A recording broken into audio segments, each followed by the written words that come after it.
fellow Liberians, is the best predictor of future performance and future behavior is past performance and past behavior. And again, I ask you to look at my record of job creation, of success, of managing large budgets without one penny going missing.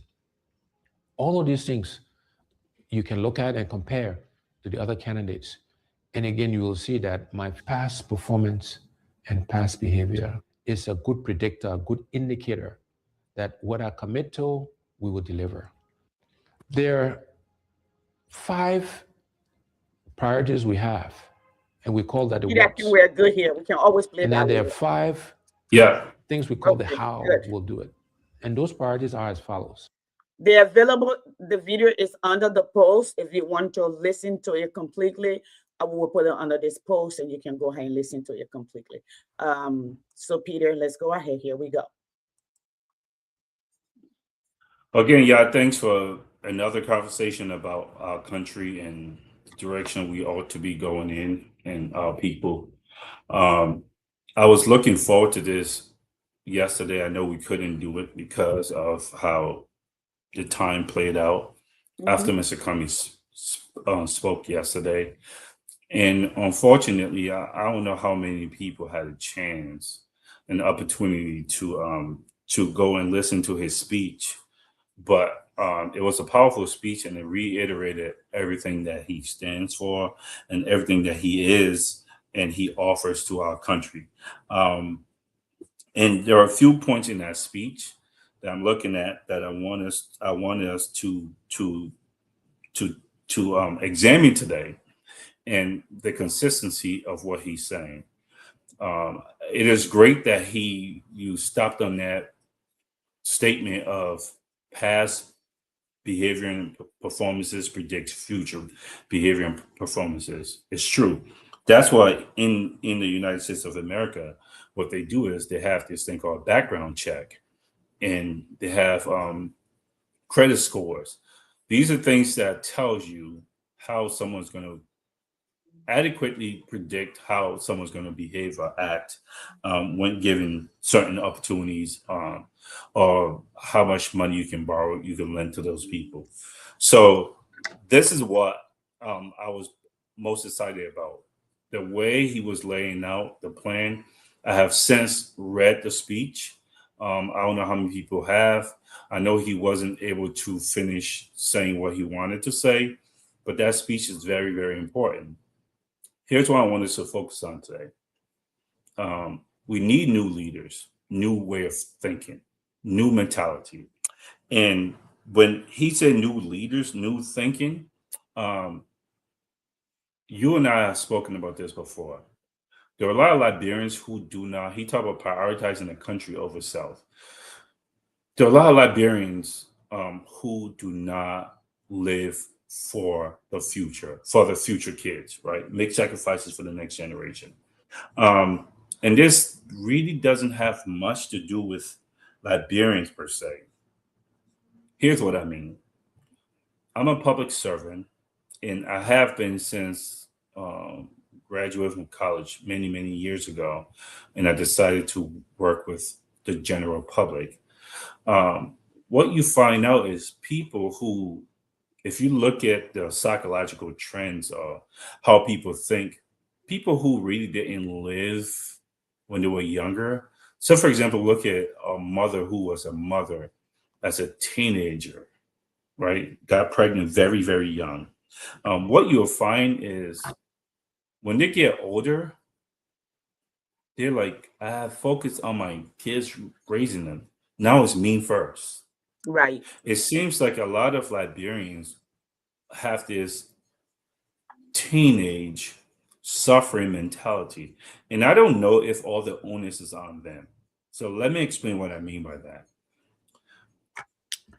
The most lucrative jobs in Liberia right now, the 1%, are people who are in government. A lot of those people are in government, but they never really lived, right? the economy, this economy talks about a bowl of rice. The economy wasn't big enough to where these people were able to live the lives they wanted. I think it's part of the reason why Joseph Boycott, the first access he has to money, will buy luxury shoes and cars and homes, all these things he ever dreamed about that he couldn't have outside of the role that he plays now. So these Liberians say things like they have this mean first attitude because for the first time in their lives, they have people answering to them. They have access to money where they can travel. All the things they ever dream about, they can now do. But it's not their money. They're not thinking about how do I pour into this country that's given me so much, right? So that's what young parents, people who have kids at a young age do. They say, well, I got pregnant when I was 14 years old. Now I'm going to focus on my kid is grown. I'm going to focus on myself. What these politicians say is, I made a lot of sacrifices. I did these projects. Now I'm going to focus on making sure I have money, making sure I have access to money. Peter, Okay. can you repeat? Peter, sorry, can you repeat what you just said? When the politicians say, "I made a lot of what?" Please, I want you to amplify. That's what. Yeah. So I think that's important, right? Mhm. So a lot of politicians will say, and you hear them all the time, I made a lot of sacrifices for this country, right? Just like a teenage mother would say, I got pregnant at 14 years old. I lived for my kids. I did this for my kids. Now it's time for me to enjoy, right? These politicians, like, I made a lot of sacrifices. They did projects. They were out. Joseph Boycott said it, that he wasn't here to get bitten by mosquitoes. And they feel like there was some entitlement because they were stuck in Liberia, and they feel like whatever sacrifices they made, they should now personally get rewarded for that sacrifice. Because of that mentality, they would say things like was said yesterday. I forgot who said it. It was what's his name? George Weah's birthday. And who shows up to someone's birthday party? The person that even showed up to their It's own not birthday. there. Yeah. Right? So again, Yasendi, the point I'm trying to make is along those same lines, right? They think that CDC, the Liberian populace, is about one person. One It is person about mindset. Mhm. yeah, George Weah winning the presidency is about rewarding Weah. CDC, George Weah owns CDC, right? So these are people who have that mentality that they believe that they earned something that other people haven't earned, so therefore reward me personally, right? So when I talk about they don't live for the next generation and they're like teenage mom, this is what I'm talking about. They believe that. You hear people say, "Oh, I went to jail." You went to jail, that's your problem. What does that have to do with the fact that you're not the best person to bring the resources that our people need? Yes, you went to jail. That has nothing to do with Liberia. Yes, George Weah was there. Yes, he did other things. Yes, but that has nothing to do with anything at all, right? It is not about that individual. It shouldn't be about any one particular individual. Should be about the collective, Yasendi. The So I'm looking collective. forward to this conversation about Yes. us talking about what Mr. Cummings said, dissecting the speech, and how altruistic he spoke. He was able to do that because he doesn't feel like Liberia owes him anything. He's just saying, I need to help my country. And I want to help my country in any way I possibly can. Although we know the presidency is the quickest and best way to do it, but I'm willing to help my country best we can. Let's put our ideas on the table. So Yes. Thank you, Peter. That was really, really, really nice opening. I like that, emphasizing the collective self and how we can build our nation. And how do we build our nation through, and just like you rightfully amplify, this is what we've been talking about. We've been talking about how nations are built. Okay. Who do you build a nation for? This generation, my time is over. Okay, because the years behind me is more than the years ahead of me, and so do you, or even Mr. Cummings. One thing that I wanted to also highlight, and we all need to come to the table on this. Okay, and we talk about it here. We talk about how everybody else talk about personality. Like when we do survey, Okay, we do survey, which is why you got big platform, more people who got a lot of following for whatever reason it is. Be a larger call for entertainment, that's fine. But what do? They've come and say, who will you vote for? When 2023 comes, who will you vote for? 2029 comes, who will you vote for? The problem is now, who are you going to vote for? The question should always be, what are you going to vote for? Okay, what will you be voting for? What will be the driving force of your decision? And that's what Mr. Cummings was talking about.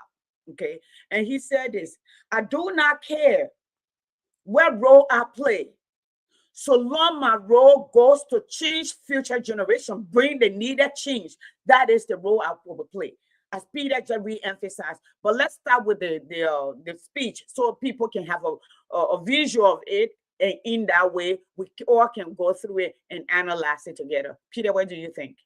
Because I'm about to bring it up. Absolutely, let's do that. I think All the speech was one of the most powerful speeches any politician in Liberia has ever given, at least someone running for the presidency. Right. And I feel like it was unfortunate that we didn't get to have him deliver the speech all the way through. Deliver it all the way, yes, because we wanted to hear the tune, the passion, or the tenor, however you call it. So we're gonna start here, Peter, and I'm gonna read this, and then we can come out. So it's the political leader of the Trinidad National Congress, ANC, at the 22nd anniversary of the Congress for Democratic Change in Zouadrille Grand Jida County. It says, let's repeat, 22nd anniversary of the Congress for Democratic Change. Let me repeat, 22nd anniversary for an organization, a political movement, okay, that has its own philosophy. It does not matter at this point if they have stayed within the philosophy or they're not. But the idea that gave birth to this organization said, for the masses, for the betterment of Liberia, okay? And we will deal with that later. So here it goes. It opens. Former President George Manneh Weah, Senate Bearer, and executive members of the Congress for Democratic Change, Honorable Joel Howard Taylor, former Vice President and Senate Bearer of the National Patriotic Party, Honorable Musa Bilade, and it goes on and outline all of the different political leaders. And it's distinguished ladies and gentlemen, okay? Peter, can you see that? On behalf of the Trinidad National Congress, in my own name, please accept our congratulations on this historic occasion of the 22nd anniversary of the Congress for Democratic Change. And it continues, okay? We are honored by your invitation to serve as a keynote speaker, and we hope we will do this moment justice, okay? Now, here we go on. This moment speaks not only to the growing strength and maturity of our democracy, okay? Peter, maybe I want you to, after here, to kind of amplify what that means to all in the simplest possible term, but to the perseverance and triumph of the people's movement, okay? People's movement. The formation of the Congress for Democratic Change was a pivotal movement in the course of our political dispensation.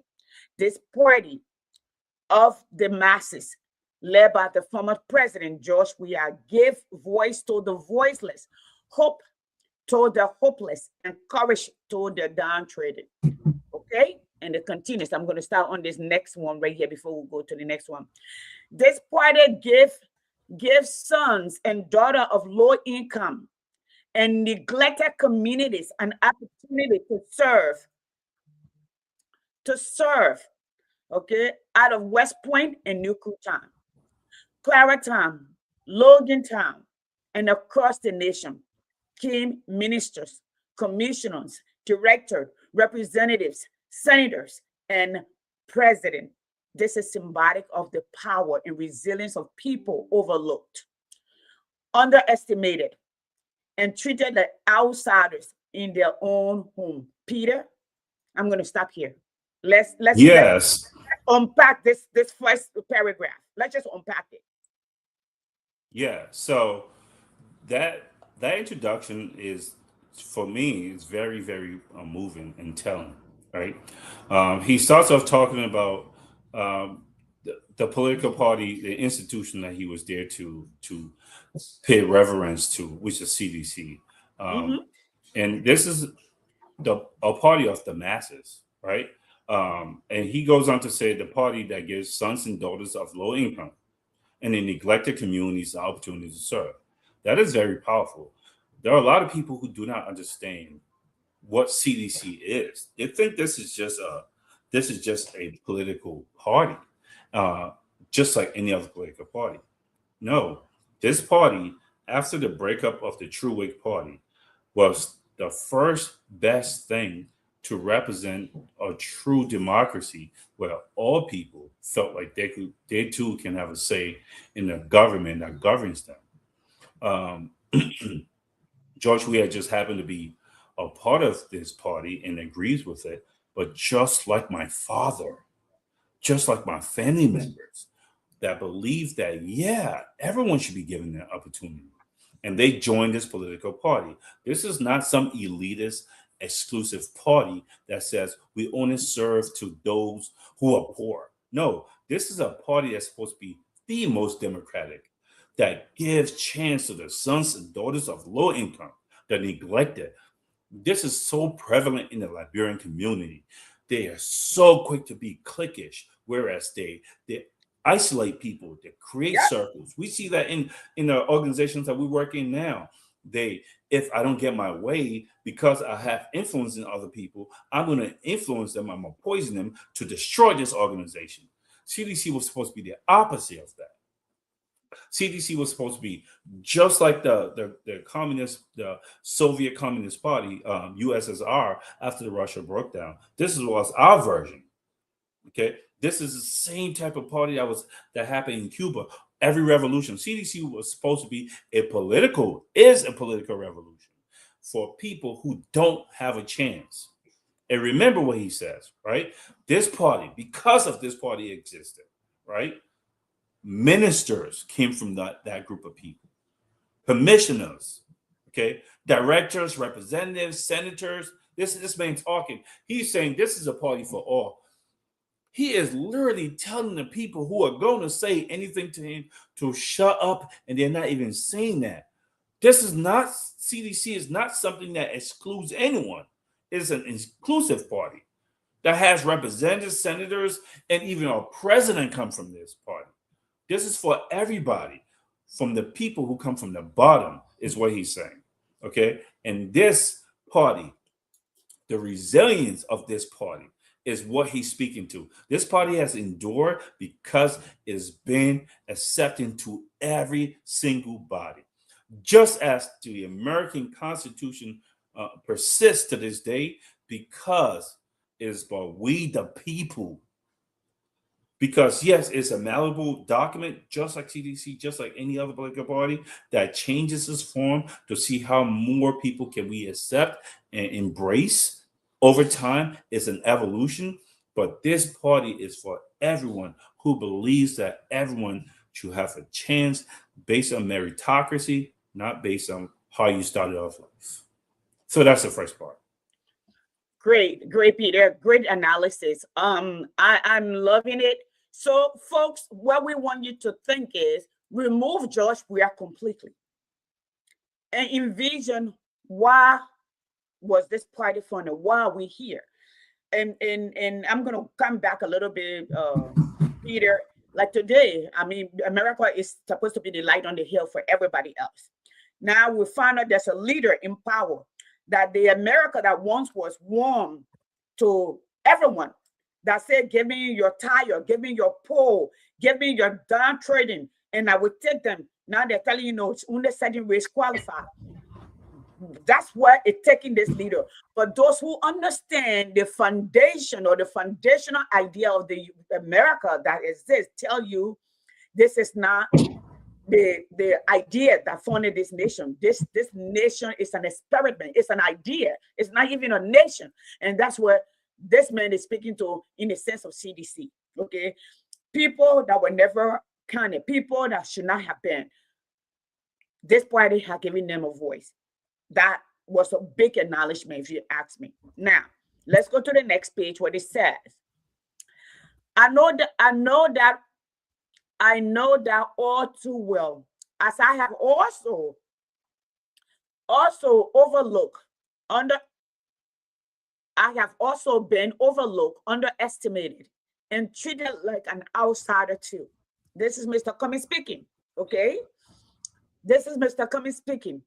From a young boy with 3 sisters who grew up in West Point, or Point 4, in a humble Christian home, a mother who sold women underwear, an educator who later became a preacher, competing in a foreign country, raising to the second highest position in global company value, 355 billion US dollars.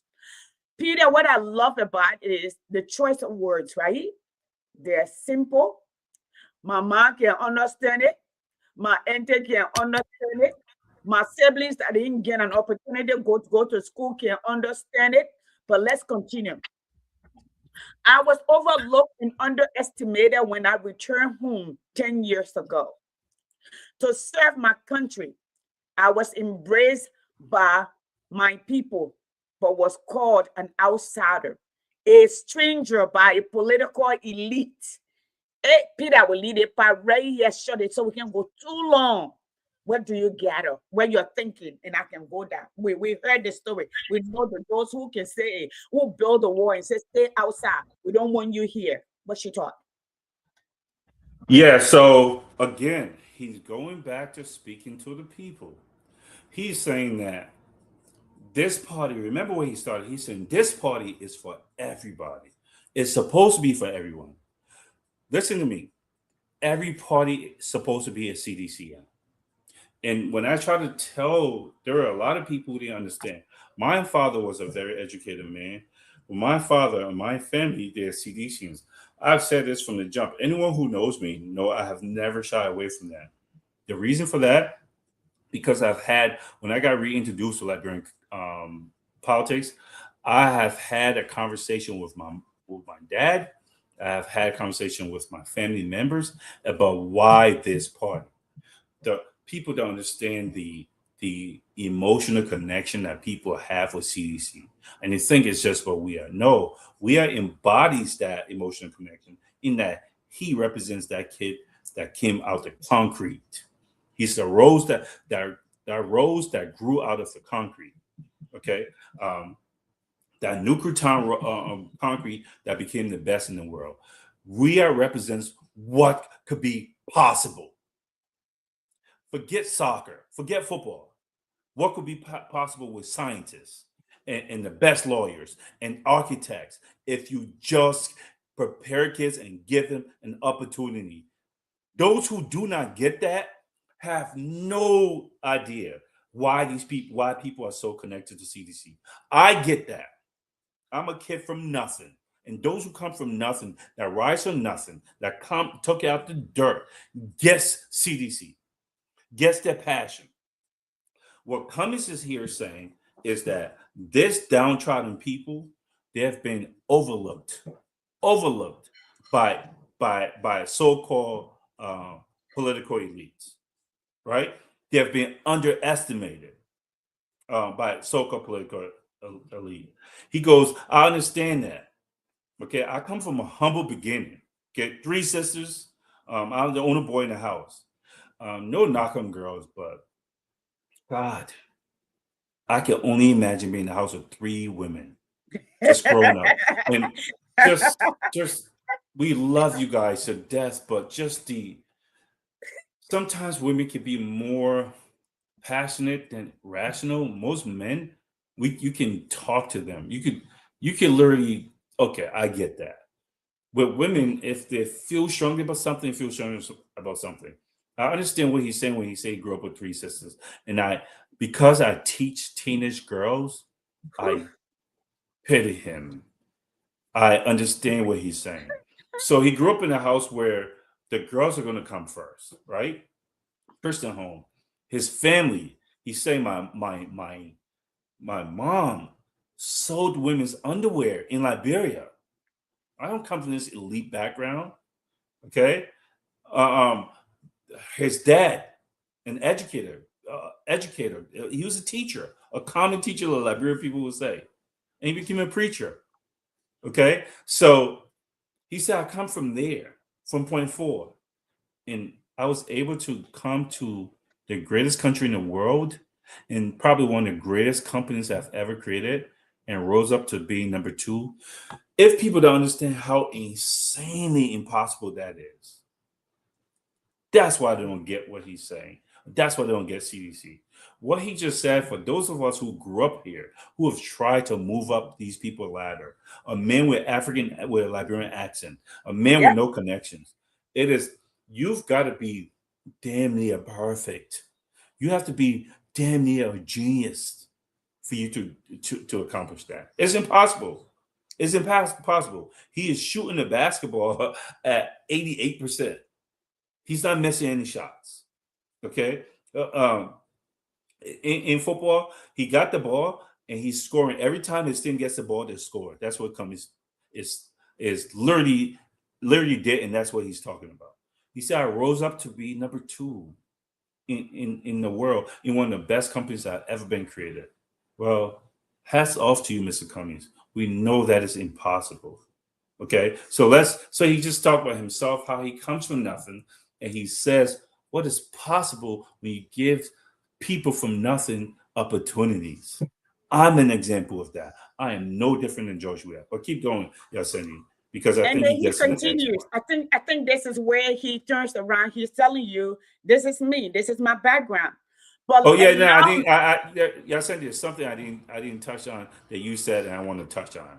Okay. He said when I came home to serve my people, I was overlooked. I was put aside by so-called elites that he make 100 times more money than elites that he made 100 times more money than. He's way more respected and valuable than, because he was not in their mental state or mentality.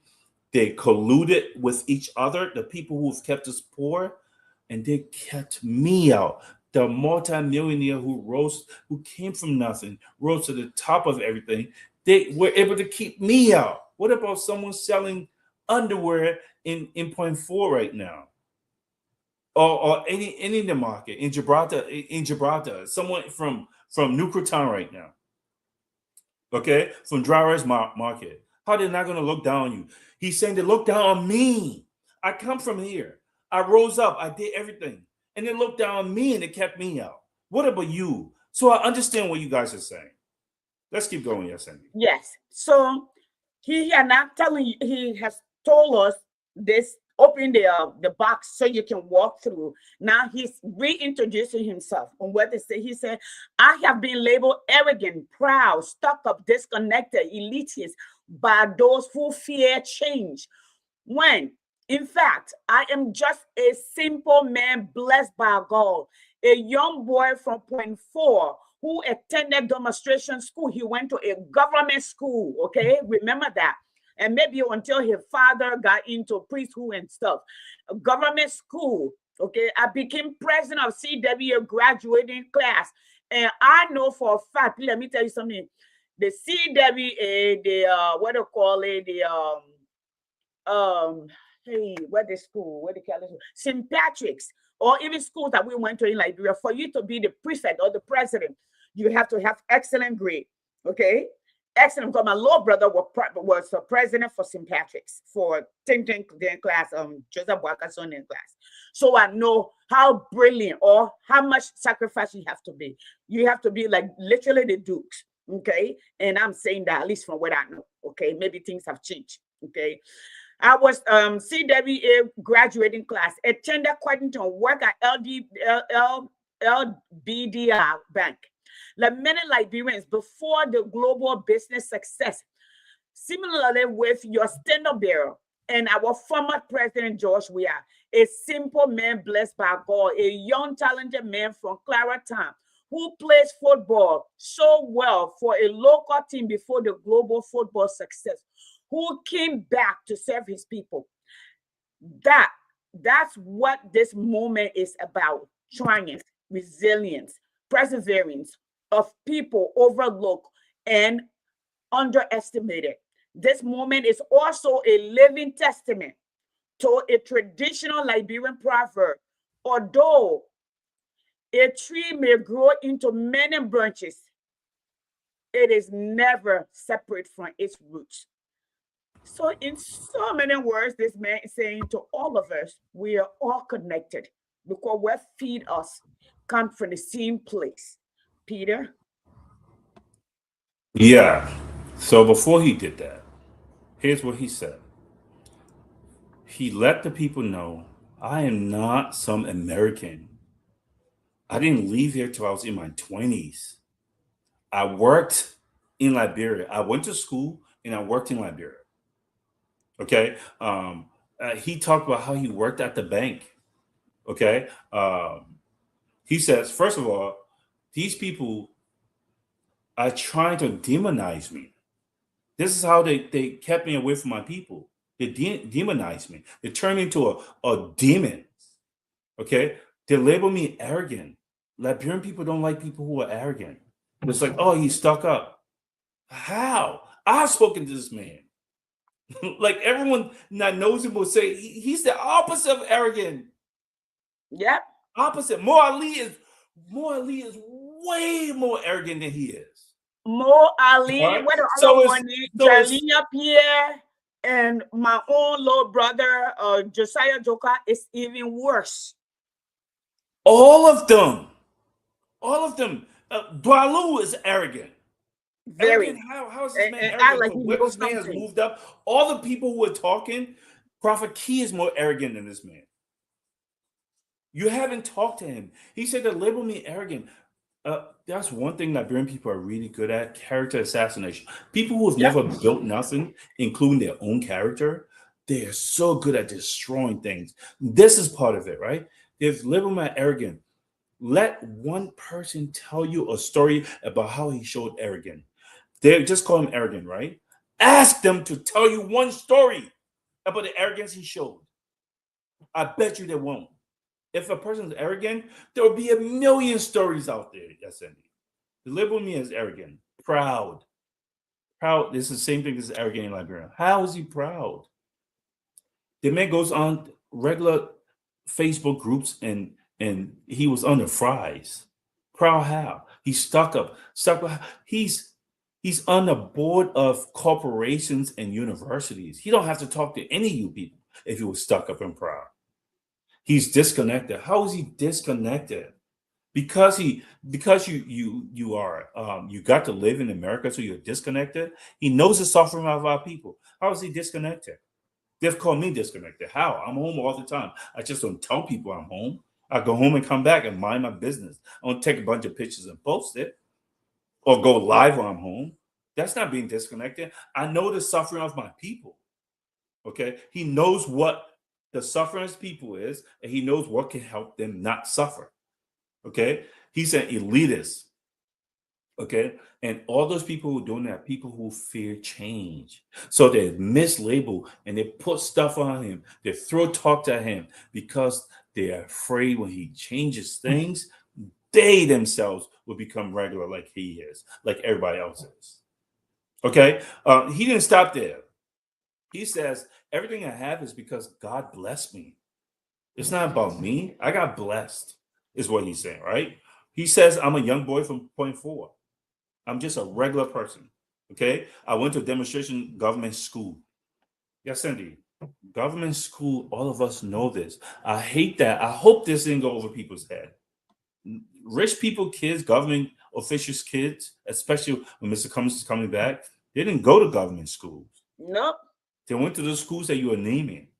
Mm-hmm. Okay. They went to the CWAs of the world. Okay. Yeah, he's gonna go there eventually, but he went to demonstration first. Okay. He went to CWA. Yeah. Okay, which accept you because of your intelligence. Okay. And then he went to Cardington as a college student. Guys, this is someone who's in his 20s. His 20s before he's leaving Liberia. He's in college still in Liberia. He worked at the bank after college. LBDI Bank.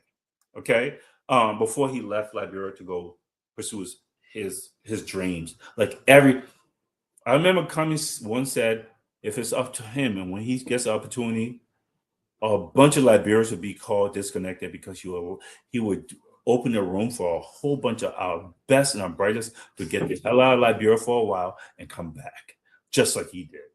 Okay, so open their eyes. This is the dreams of every mom in Liberia for their kids to go there. But he didn't stop there. He said, I'm no different than George Weah. Weah just did his with athletics. Cummings did his with academics. Okay. He talked about how Weah is a simple man. Well, the reason why people connect with Weah. Okay. He's not just a simple man. He's a talented young man. Like Cummings is 0.4. Weah is from Clarendon. Okay. He played football. Like we talked about that. He used his athletics ability to get to where he was going. All right. And that's what happened. Okay. And he came back to serve his people. Okay. He said this movement is about triumphs and resilience. Let me close on this, Justin, before you go to the next part. Here's why that's important. Cummings is saying, I'm not going to stop fighting because you have to be resilient. He knows these people are going to try to keep him out. We're going to keep fighting them. And that's what he says by resilient. Resilience just means a person who don't give up. Let's keep going. So, and he continues to highlight this. He says, in our multi-party democracy, we may each be identified by different party labels, but from one root, Liberia, which remains our common denominator. Our destinies are inseparably linked. And so our future must be our future must be built together. Today, as a nation and as people, we face a struggle that is as old as our country itself. Some have termed it as a struggle for rights and rights. Others have named it a struggle for social justice. But at its core, Liberia's struggle has always been for equality of opportunity. For too long, poverty, inequality, exclusion, marginalization, and outright economic deprivation have plagued our nation. These evils have dominated our political space and undermined our quest for nation building and sustained development since the foundation of the Liberian state. I'm going to go down some more. Our struggle has taken many forms, including civil war, public dissent, mass protests by our people, and lofty promises of political leaders. Yet, time and again, the state has failed to adequately address these issues, leading more Liberians into distrust and cynicism. The question before the conscience of our nation is not whether we need to change. The real question is, why have we failed to change this country? To answer that question, we must face some inconvenient truth. Permit me to name a few that exist even now. Peter? Yeah, so again, another powerful part of the speech, right? He goes into the problems that we're facing. Okay. He goes into the problem of poverty. We don't need to point that out. Joseph Boyka can do that, right? Equality, exclusion, that's what they do. They keep people out. They're so comfortable doing that.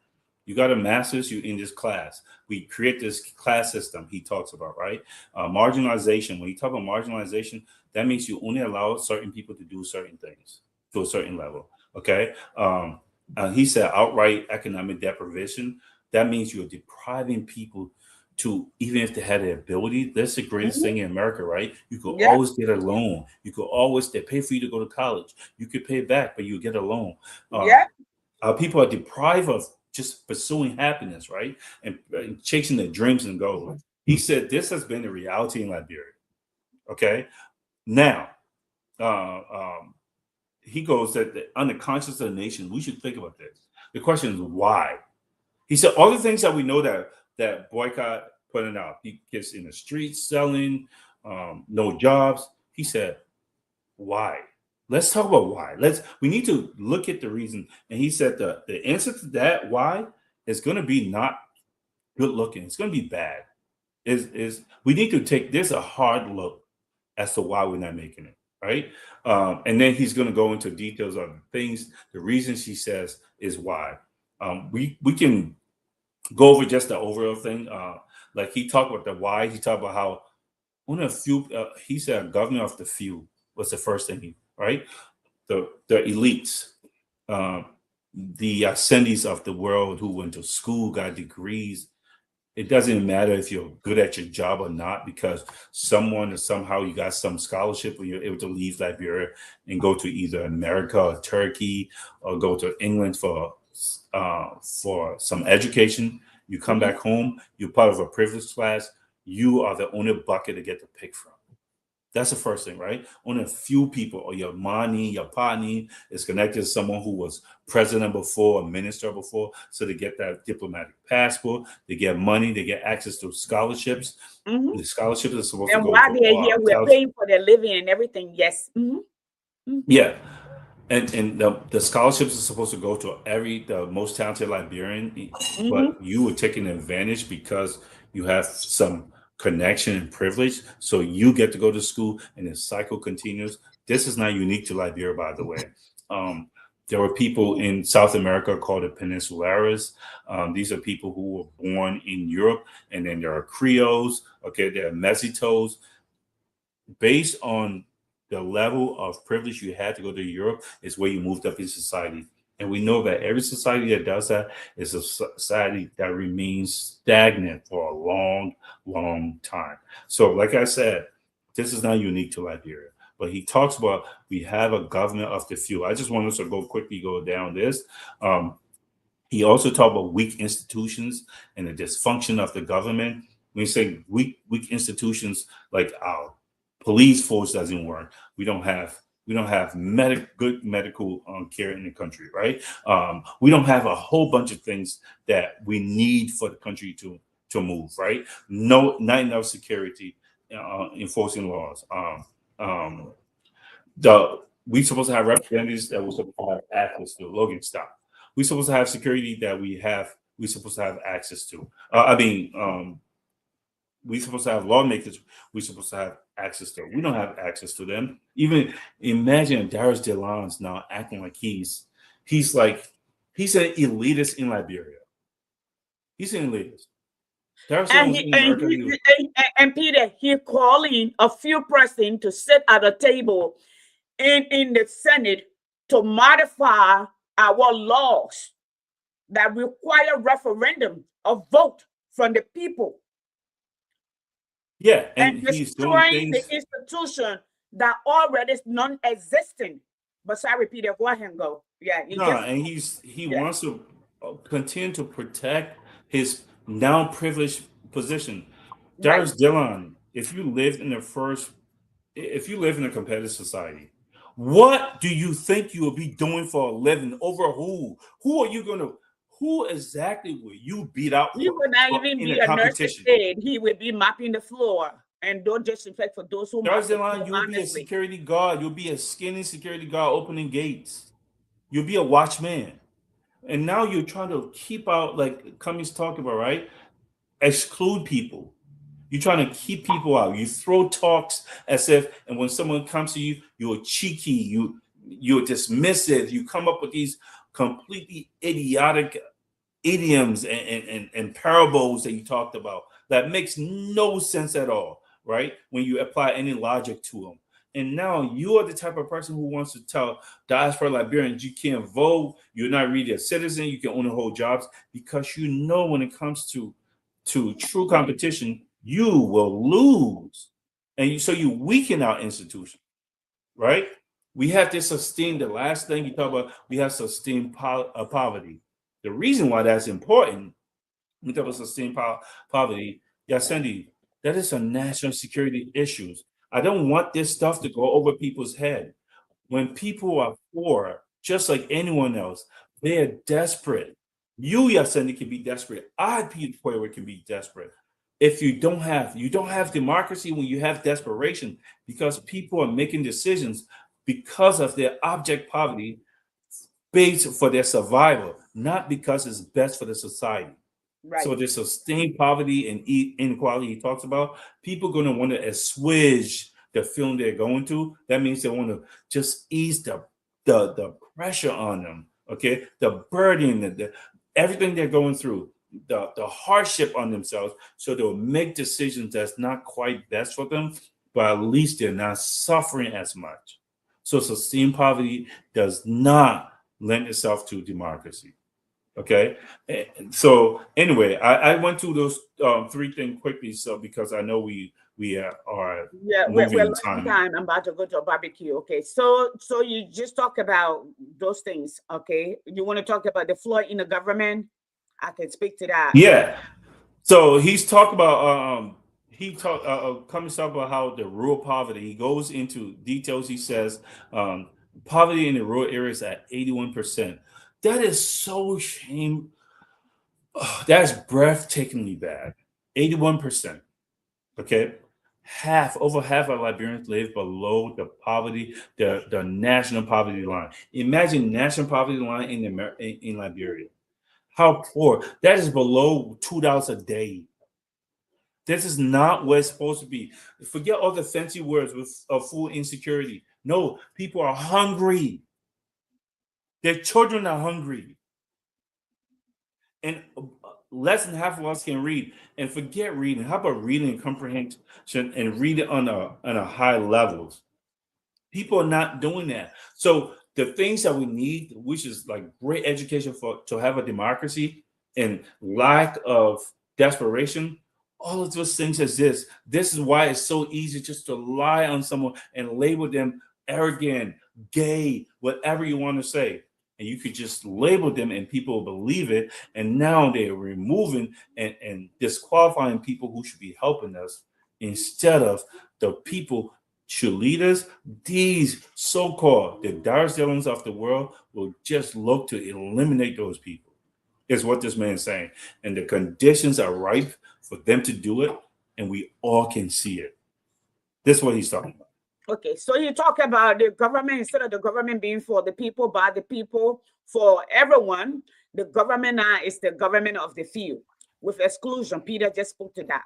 Okay, Peter already talked about a weak institution. Okay, we know that we used to have 50% plus one in the original what they call it, constitution, and then when Ellen came in, although the world was giving us billions of dollars, they decided they would break it down. They decided, oh, the government does not have money to have election, although we still have second round for the presidency, which will carry on to the runoff. They said, no, we don't have money. So what we are going to do is just going to be simple majority. You got like District 4 with almost 80,000 people. Person who won that district won with 5,000 votes, okay? 5,000 votes. So it does not get the best of us to lead us. It's who we can do our transporting, okay, and pay people off. And because what people are desperate, just as Peter spoke to.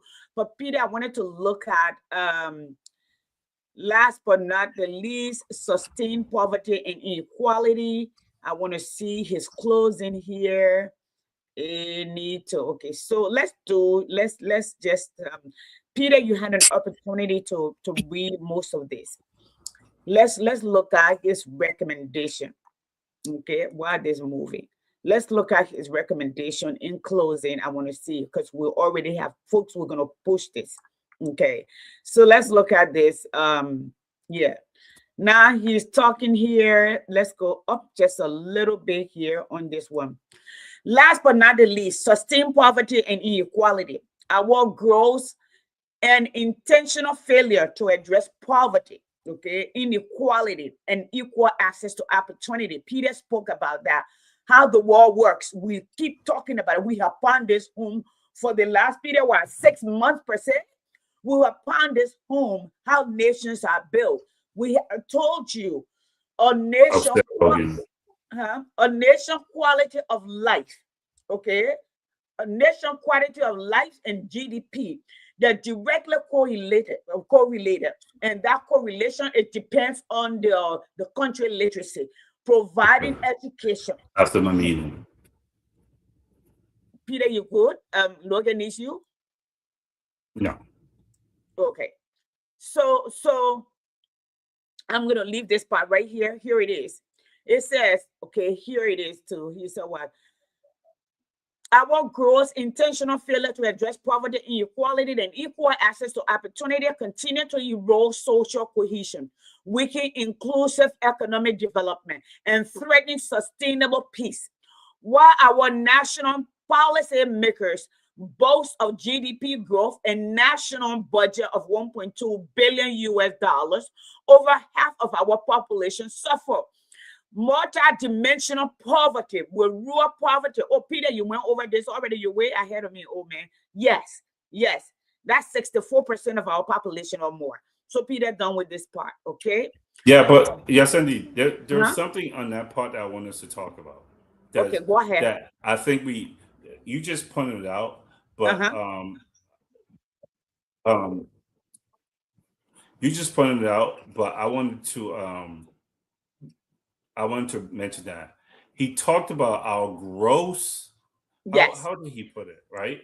Our Intentional. gross and intentional failure.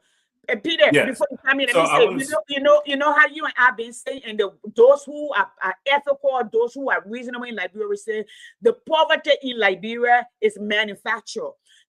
And you just talk about it directly alone, closing the door so they can be the one-eyed giant and all the rest of us can be blind unless you get an opportunity to leave. But go ahead, Peter. Yes. No, I wanted to talk about that, right? Please When do. he talked about the gross, when he talks about the gross failure, right? Intentional failure to address poverty. It's got to be intentional at this time. We know Yeah. it's intentional because they want to be the only ones, like you just said, that have access to these things and they want to be kings, right? When the playing field is equal, now they have to move up based on merit. Yeah, and they I have to think that compete. line was Yes. Logan, go upstairs. I think that line was very profound when he said our gross intentional. Okay, we are purposely not allowing people to be our gross and intentional failures to address poverty and inequality and equal access to opportunities, right? Continues to erode social cohesion. This man is saying the reason why we're so divided and we have these Yep. issues in Liberia is Thank you, because Peter. you are literally purposely keeping people poor. Yep. And Indeed. when they say gross, that means that it is disgusting to see what you're doing. Yep. You're intentionally doing it. You're keeping people's children poor. They're not going to like you. There's always going to be strife and conflict. That's what he's saying. And he said our gross intentional failure to address poverty.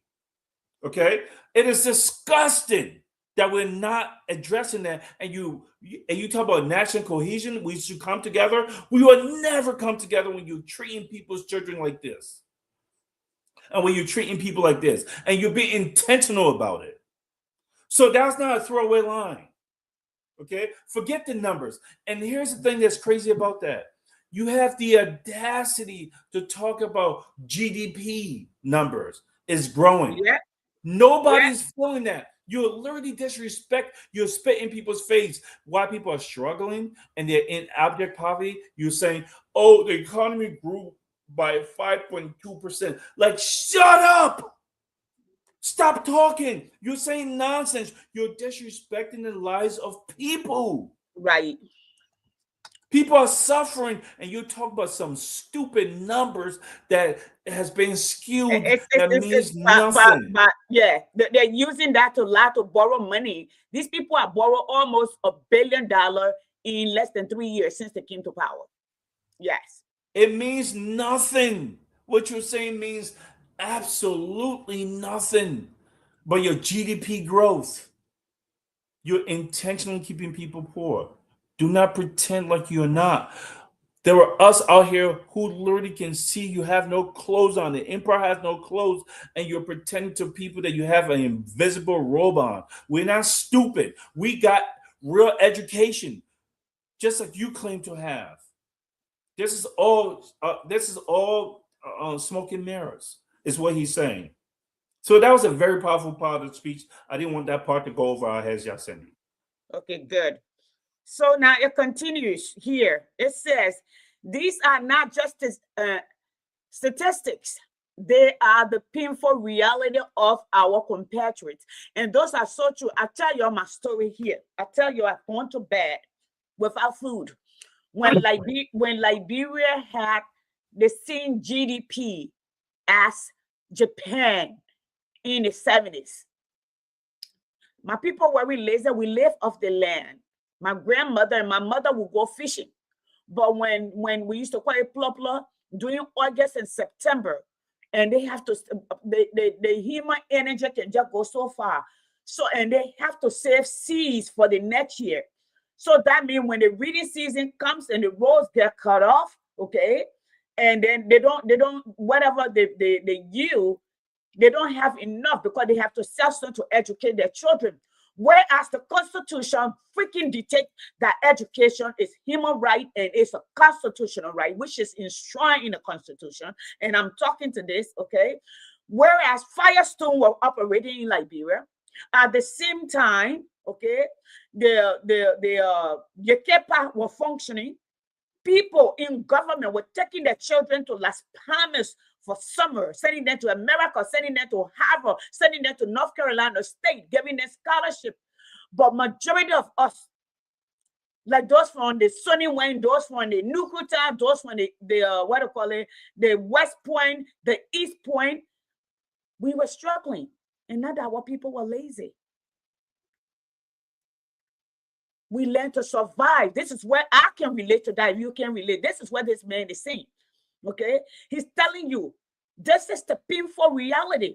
The hunting cries of children who go to bed hungry nights after night. Their dreams stifle. Okay, before they can even begin, they are frustrated. They are the frustration of our youth.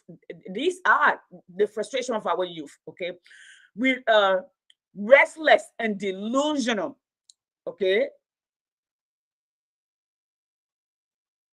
Disillusion, I'm sorry, wandering the streets without jobs, without hope, without a future to claim. They are the anguish of mothers who lie awake in the darkness, staring into the void, wondering how to protect their children from a tomorrow that seems more uncertain than today. Peter, let me Then can I stop you right there, Yasendi?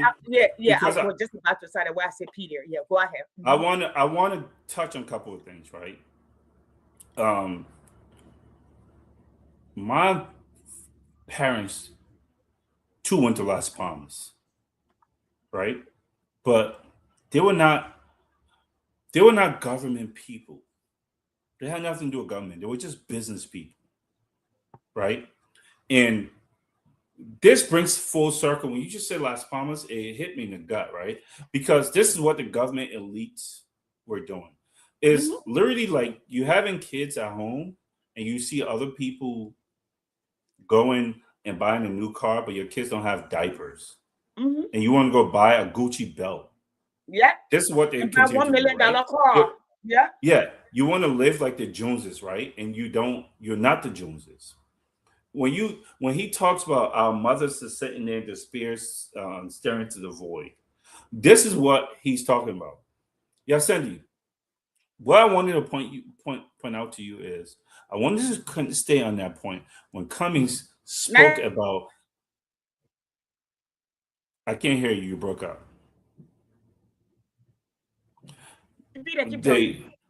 When Cummings spoke about the intentionality of poverty, right? How this is going to continue to lead to no cohesion in the country.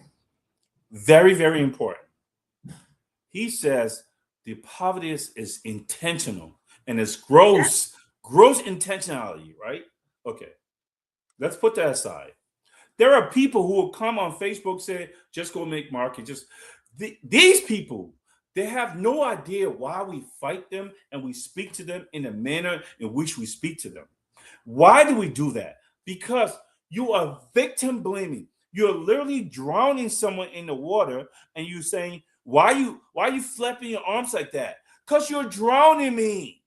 Yeah. The government is supposed to make way for people and environment for people to thrive. When you don't do that, and someone who benefited, like the lady last time, benefited off the government giving her scholarships so she can go to Ghana or wherever you went to get your education and come back. And now you're saying, you can go sell plantain chips, you can go make farms. Mm-hmm. How come you didn't go make farms? Mm-hmm. Okay. Well, here's what comes to saying. It is the government responsibility to make sure the environment and the people are okay. It is. That's the And heavy what they lifting that elected government is to do. supposed Yeah. to do. Mm-hmm. This is why you run. This is why you serve as a public servant. When you neglect that, it is gross. And he said it's intentional, because if it was not intentional, you would allocate the money that's required to do that.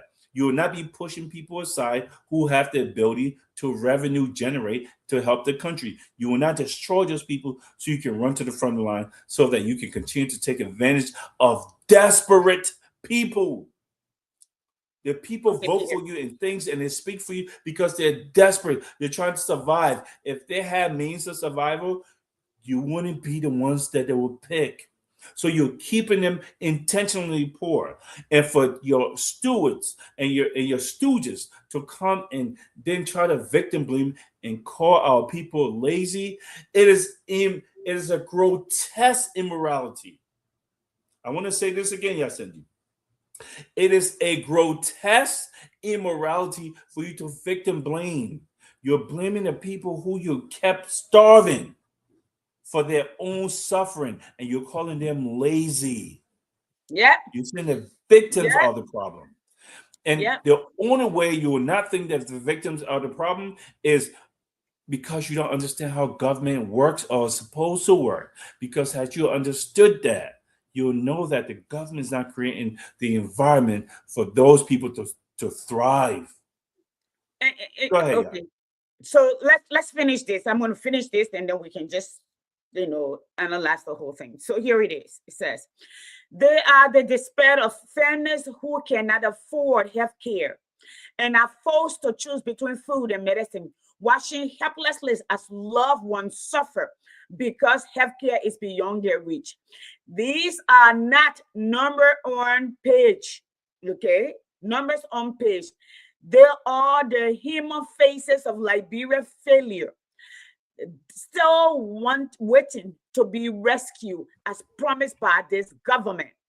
And they demand our conscience, our compassion, our courage to act. And I'm going to go to the next line, Peter, then you can come to that.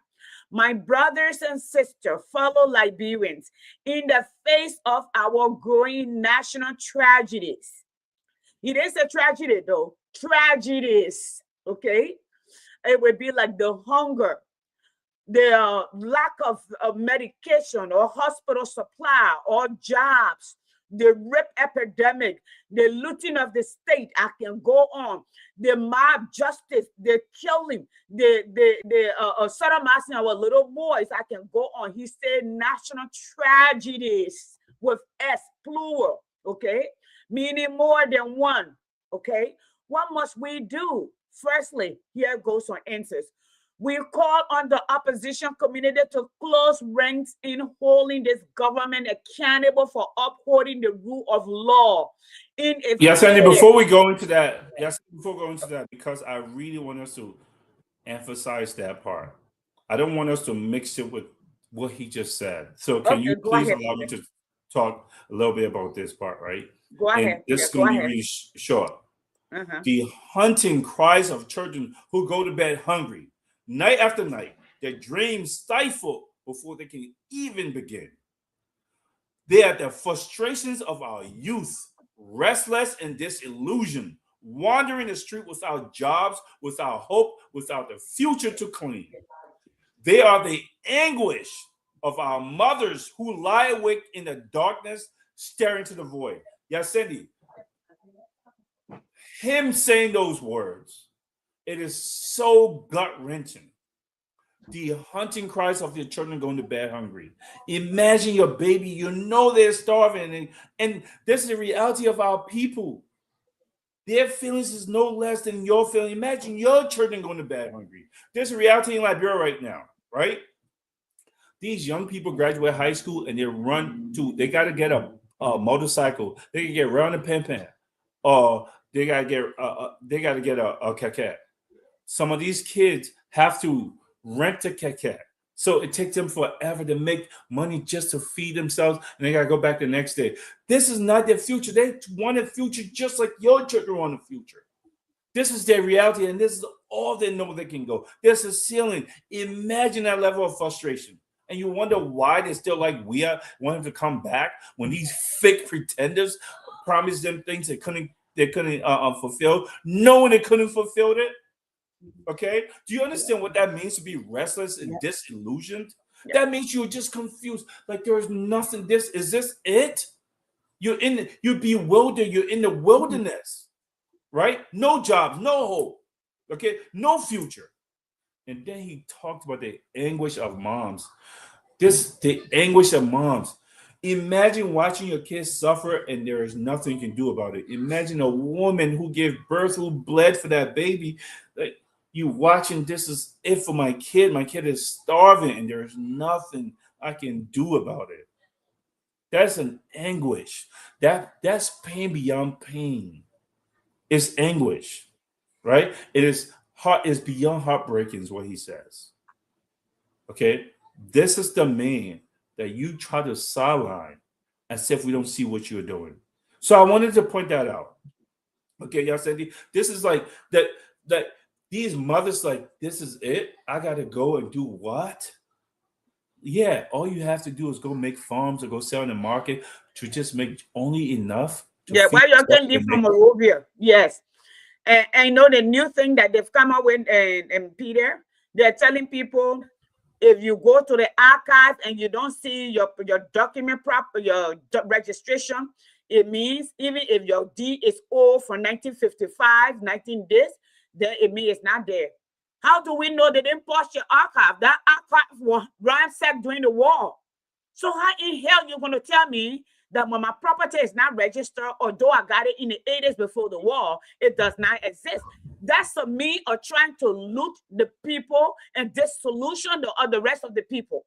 Okay. Yeah, but Cindy, and here's what's even worse about that, right? Mm-hmm. And I'm so glad you're putting that out. Just think about those people who were trying to fight back and their homes being broken down. Exactly. There is nothing you can do about it. They're just gonna shoot. They're just gonna beat you. They're just gonna bring the yellow machine to break their homes down. Yes. So Ellen Johnson Sirleaf can go and advocate for foreigners to buy land through a Liberian. That's all they're doing. You know what they're doing? They're washing the money. All the money that they stole, even the drug dealers, the black money carrier, they don't have anywhere to carry the money. So they will come, they influence, they take the people land, they give it to them, they do what they wanted to do, and they transfer that money. That's what they're doing, okay? But we will get justice eventually. So Peter, let's go ahead. My time here. It's keep going. Okay. So we started on, my brothers and sisters, and I started with this. In the face of our growing national tragedies, what must we do? Okay. Firstly, we call on the opposition community to close ranks in holding this government accountable for upholding the rule of law in fair and transparent manner, and for managing and distributing the national resources in a way that it benefits all.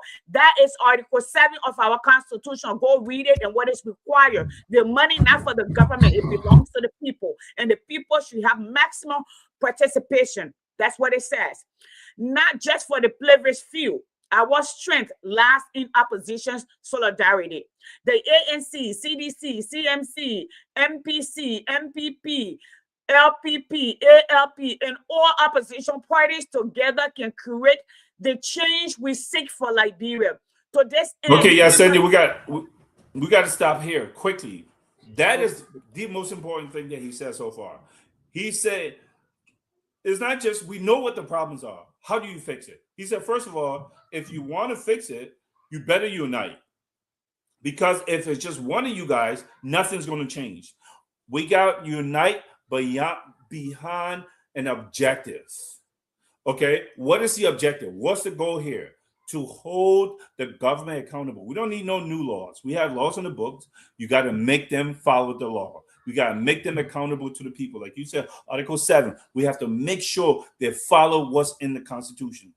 None of that is possible unless we unite, and we can only unite behind a philosophy. And what is this philosophy? So this man is clearing this out cleanly for everyone to see. First of all, you better unite and behind a clear objective. Okay, and he's going to go through what those objectives are. If we're not willing to do that set of objectives, say this is what the Liberia we believe we ought to have, then there's no unity. It's got the same thing Musa Belgi said. It's got to be behind something that is ideology. He spoke to that. He did. So let's continue here. And he said, to this end, we must begin by demanding nothing less than an independent and transparent investigation of the recent $19 million drug burst at the RIA and accountability for all those funds culpable. If we are serious about fighting drugs, this will be a good start. Okay, the proliferation of drugs is no joke, and no one will be allowed to eat show on us with this. My papa went Botox. He said, no, which one that nobody will eat show on your nappy there? Mr. Cummings, this is cool. No one will be allowed to issue on us with this case. We will use our reach far in the air, call on our friends in the international community, our friends of Liberia, to ensure that this government does not get away with protecting any big hands in this case. We must demand an independent investigation of the FOIA project and the cause of the recent tension at the Liberian-Guinea border. We must call on civil society organizations, the religious society, and all women in Liberia to join the call to hold our government accountable for the stewardship of our country. Okay, we must insist on the independence of our judiciary and check the growing excesses and intolerance of our legislature, as a legislative tyranny is just as dangerous to democracy as the executive tyranny. We must, Peter, I'm going to start there so people can understand where tyranny is and what he's talking about. Peter, where you going? No, I'm here. I'm listening. So yeah. So a few things. He said what we must do. First of all, he talked about unity, right? The second thing is he talks about accountability. Accountability for what? Well, let's start with the drug thing. He's not being funny when he said we're not going to let people eat show on us. That just means that they're not going to get away with this stuff. This is not a game. It's just coming from here. Caught me off guard. Yes. Mm-hmm. There's not a game that we're playing here. You're not going to, there's nothing to see here. No, we're not going to let you eat show. You're not going to come over here and play big shot on us like you just didn't have a whole bunch of drugs coming to the country to kill people's family members. Not only that, he says something that's very profound. Yes, Cindy. He says, if this government don't act, we're going to call, just like I did when you guys tried to put me in jail on some nonsense, we will call the people that we know in big places, obviously the United States, and we will have an independent people look into it. The other one look into it, we will get the U.S. to look into it.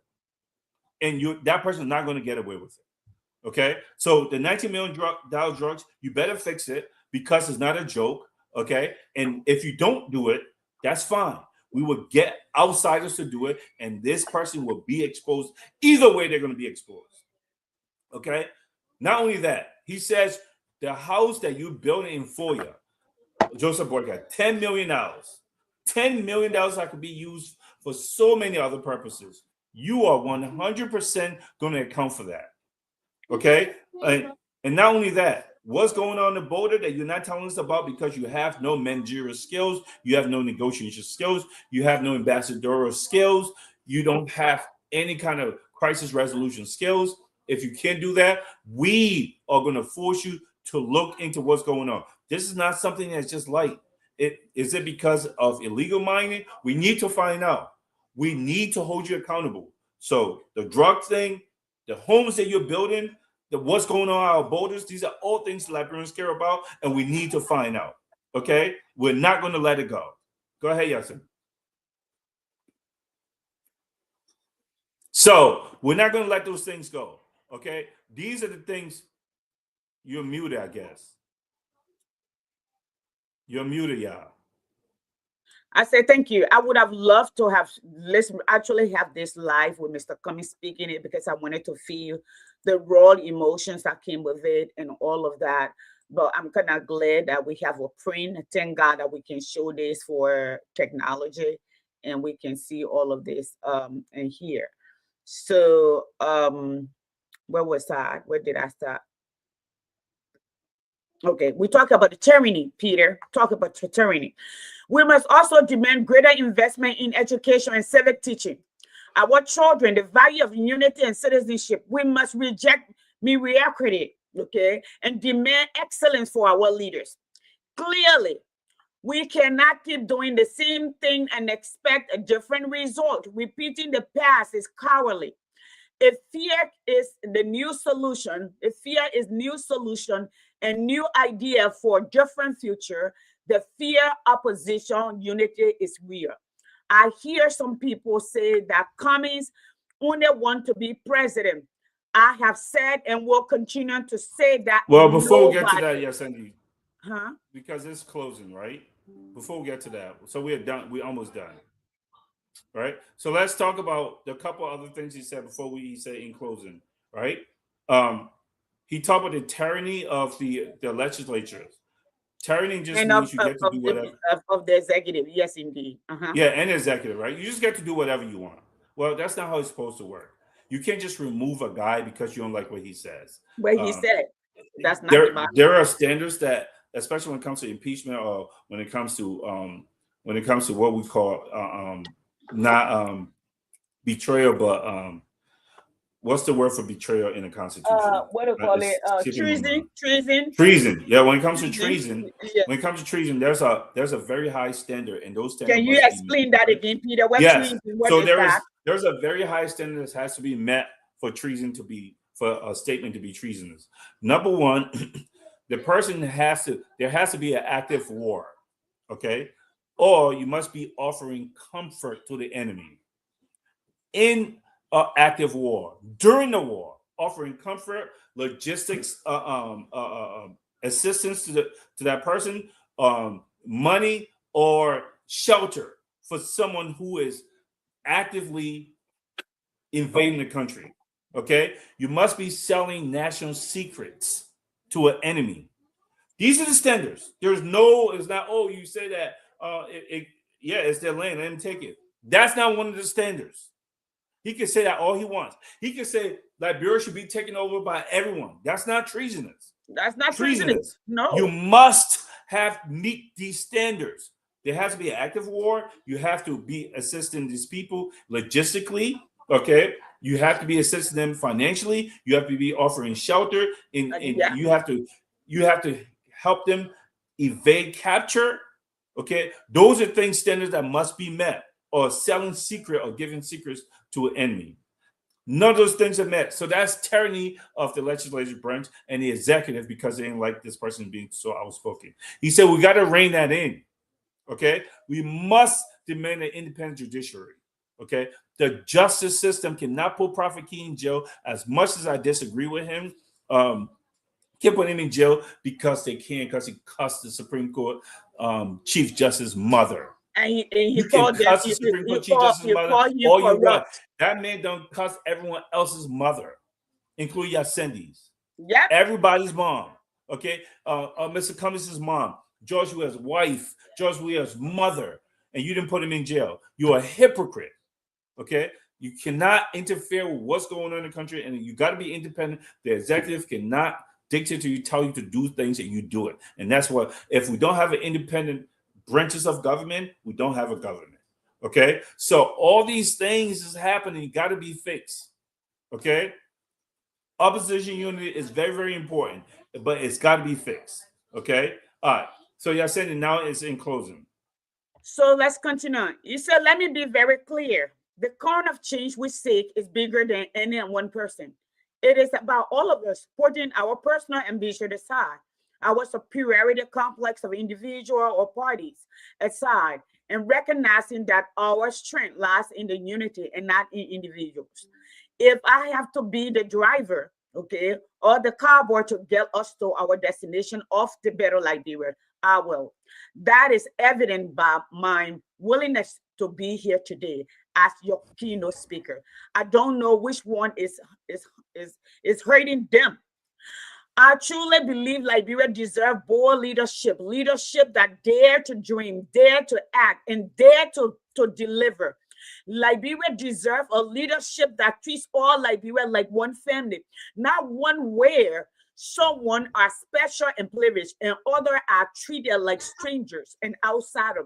Leadership that provides opportunity to all and not a few. Leadership that makes you celebrate your citizenship and not question it. Finally, my fellow Liberians, Liberia is our shared responsibility, and as such, we cannot continue to divide on party lines.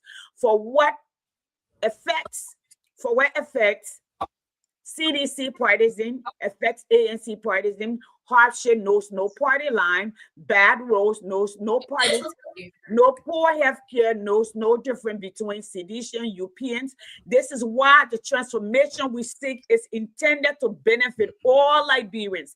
And we must work together to ensure a better Liberia for all. Equity, democracy, social justice, inclusion, development are not optional. They are our charge to keep. We must invest in our people, and our people will develop the freaking country. There you go, Mr. Cummings. That's a hit right there for me, Peter. You know me about that. You know me about that. So I'm gonna here it is. Develop the people will develop the nation. We must insist that the state machinery led the right way, but each of us must also stand up and do our parts. The farmer in Lofa, the fisherman in Grand Coup, the entrepreneur in Maryland, the teacher in Grand Bassa, that goes to us, Peter, the typer in Mangibi, and the hunter in Grand Jido. All of us must rise to the occasion. Together, we can break the vicious cycle of poverty and deprivation. Together, we can build a Liberia where opportunity is not privilege of a few, but the right of all. Together, we can replace the failed rescue mission in 2029 and begin a mission to fix Liberia. 2029, boom, there you go. Yes, I said it. May God bless us all. May God bless Liberia. May God bless you, Mr. Cummings. This is a reawakening and re-energizing and just a giving of hope to our people that we are possible together when we open that. Peter, I'm going to leave this with you. Yeah, Cindy, I can feel is palpable your passion. I can feel what you are feeling reading it. I know you're having goosebumps reading it. I felt, and many of us felt the same way. This is where the boom comes from. That was innate. That was not planned, right? So I know how you felt because this is how I felt when I read the speech. Remember, I told you that. He said clearly, yes, right? The fear of opposition unity is real. They're afraid. Think about it, Yasendi. Before I get to the last part, clearly the fear is real because he knows if we come together for a common cause, we will remove these jokers, these absolute jokers. Think about what he's saying, right? Think about it. These people are saying Cummings should never have gone. Who gives their opponent tips if they're not afraid, right? So me and you're competing, and then you tell me how to win? Like, yes. Shut up. Keep your advice for yourself. Who does that? That just tells you they're afraid when you start critiquing what the person did when you're in competition with them. We're trying to get you guys fired. Fire. You're fired. You're done. This is over. You're done. We're not going to relent, okay? But here's what I wanted to point out, right? The last part that you just said. I want to go over again. We must invest in our people, and our people will develop the country. We must insist that the state missionaries leads the right way, but each of us must stand up and do our part. The farmer in Lofa, the fisherman in Grand Cru, the entrepreneur in Maryland, the teacher in Grand Bassa, the tapper in Magibi, the hunter in Grand Jita. All of us must rise to the challenge. Together, we can break the vicious cycle of poverty and deprivation. Together, we can build a Liberia where opportunity is not a privilege of few, but the right of all. Together, we can replace the failed mission in 2029 and begin the mission to fix Liberia. 2029, the bomb. May God bless us all. May God save the state. Yes, indeed. So powerful. So profound. Powerful. I've never seen him I talk hope you like enjoy this. Yes. Yes. I've never seen him come across. This is what the comments we've been waiting for. This is what we were waiting to hear.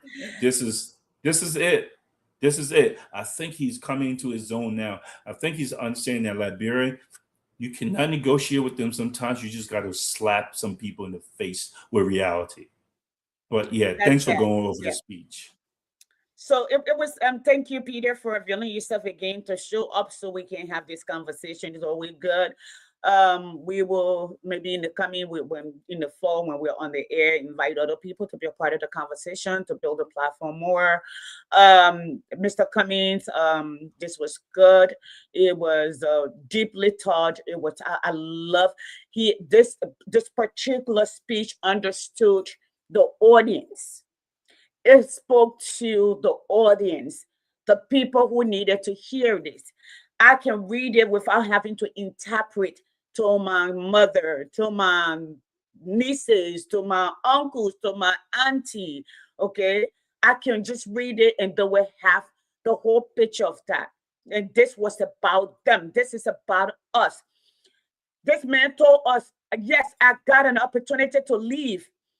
And I work hard and God bless me. I didn't do it on my own. I did it with the divine intervention of God, but I put in the work.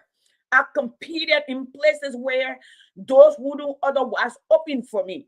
So it have to be a divine providence, something outside of, the norm for me. And I came back to give back. And let me end with it, Peter. You can end. He did not just come back to give back. Okay. As he was struggling and climbing the ladder, leaving his wife and children, taking on the demands that the work asked for him to be, the flexibility that the job that he did were asking him for, moving from country to country, to being on plane in the middle of the night, to be in Mexico for a call, from there to be in Eastern Africa for a meeting, looking for other project land to add up, to keep the organization going, to leave his mark, not just to participate, okay? He was thinking about his country. When aid had literally flourished Africa, he called on people who came together to have aid for AIDS patients in Africa so they can decimate our whole continent. Go find it, do the research, don't ask what have you done. Okay, he didn't stop there. He came to Liberia during the Ebola when the people that we hired, that the president appointed, policy maker, who were making decisions, were running from the country. Some of them ended up dying. Okay, he got on the plane, leaving his children, his wife, to come to Liberia to say, Coca-Cola, don't close. If your international business, do not close, because we are coming, we are here. If somebody from that up say, if I'm here, you can be here. And not only did he come that way, he brought solution. He brought medication. He brought presence that gave birth to other international community, adding their hand and their voices. I was there so I can testify. Not only did he do that, after the very BWR that we're talking about, BWR was a war zone, was a training camp for rebel. When they needed to rebuild it, he came alone and electrified the whole BWR. He went to the Liberian University of Liberia, opened the first computer lab. Then you ask, what have you done? What did Boaka do? What is he doing now? Now we gave him the power. He didn't have no record to run on. He was telling, but he knew all the issues. No legacy to say. The excuse was he was a quacker. Wherever he was told to do that, what he did. Even when Ebola started in Foya, when anyone not in the country, he was waiting for directives. I can tell you, I dare you, Peter, something happened in my house, and you are my boss. My children are in jeopardy. You think I will wait for you to give me order? I don't care what position you hold. The first thing, I'm a mother. I am the freaking mother of my children. I am the first protector. I'm the first line of security. Nobody, even Donald Trump, don't have that right. I will protect my kids. He said that was his excuse. Now we put the power in his hand. His son have been doing drugs and selling drugs. I'm saying it. Maybe I'll go to Liberia, put me in, but go ahead. I know who I am. I know who I am. And I'm saying this because we went to that place that he was running. It's next door to his father's house. They were doing, we amplify. We were doing this to We Are Resort. I didn't go to We Are Resort, but I went to Joseph Boaka's son on a resort right in front of it. The whole world knows they sell drugs. If that's not the case, Mr. Cummings said, you're not eating show on us.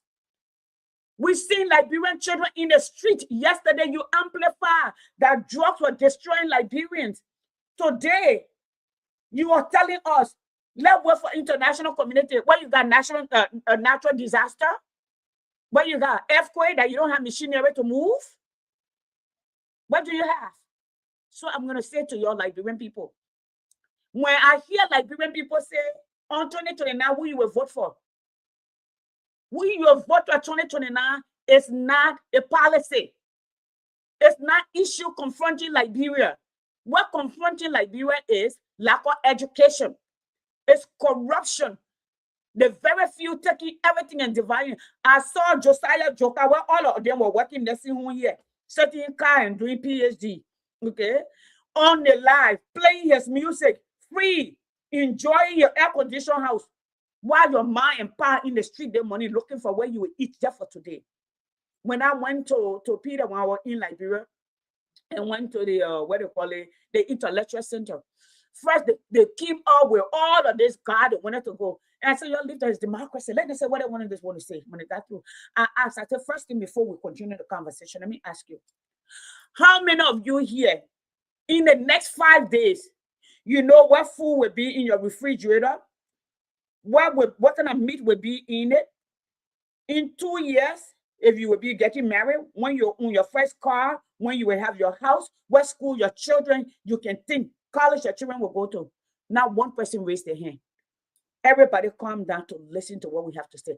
I talk to them through history, just from a classroom talk, and putting them right there. And that's exactly what Mr. Cummings literally gave them a depth to open their minds, to think about themselves, not just themselves, but think of us as a collective people, that no matter what we do, we are all connected to the same root.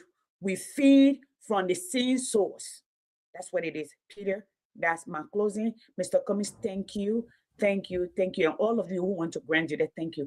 And thank you, Mr. Cummings, setting a tune, setting an example, a roadmap, that you are not in opposition of the organization. You are in opposition of policy, of treatment of our people. When your people call, you will answer.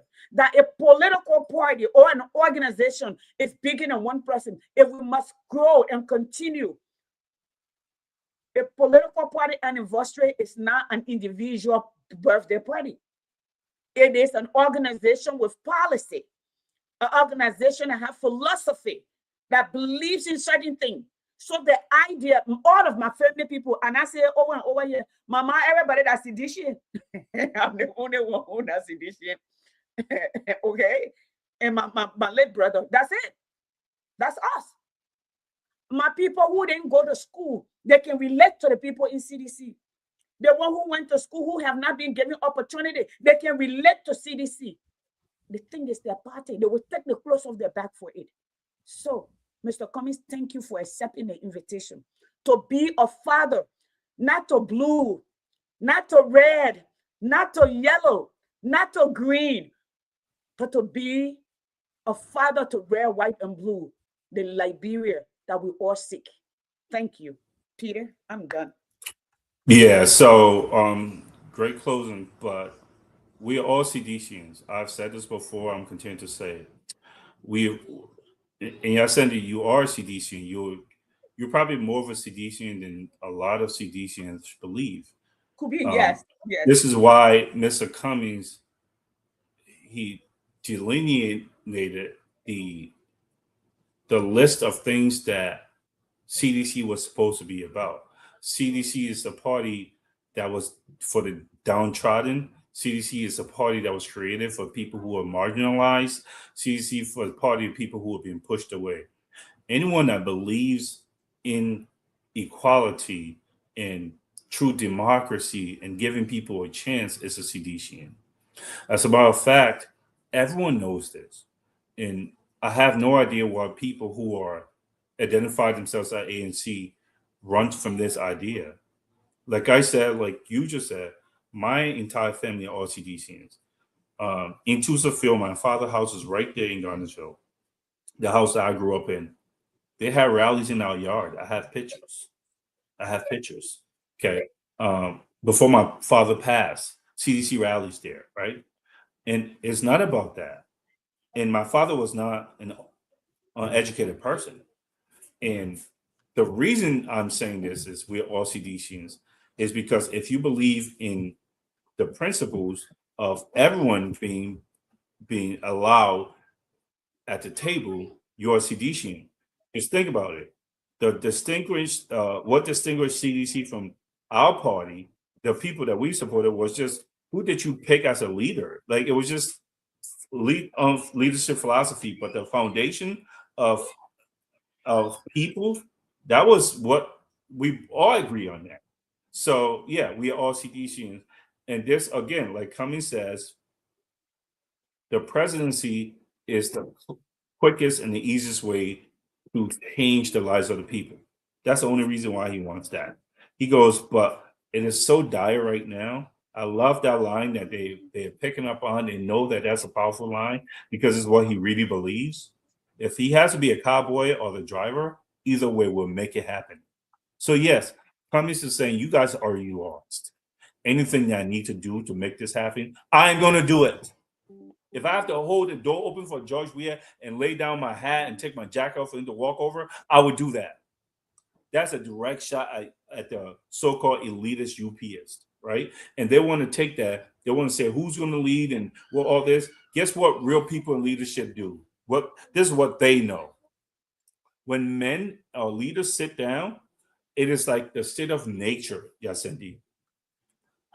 Meritocracy takes over, and whoever is best to lead usually just emerges. The cream rises to the top. If they're not people like Joseph Boyka with no integrity. When you deal with people with integrity on an objective, competitive level, and that's why I like George Weah, because he was a competitor and he did it on the highest level of the high. You know that sometimes the younger guy or the other person is just a better player. If they're not, you remain the captain. That's how it works. So that would take care of itself, whether it's Mr. Cummings or it's Weah. Somebody is going to lead this train. Someone's going to drive this car, but that's not going to be a hindrance. And Cummings is saying, we are going to make this happen regardless.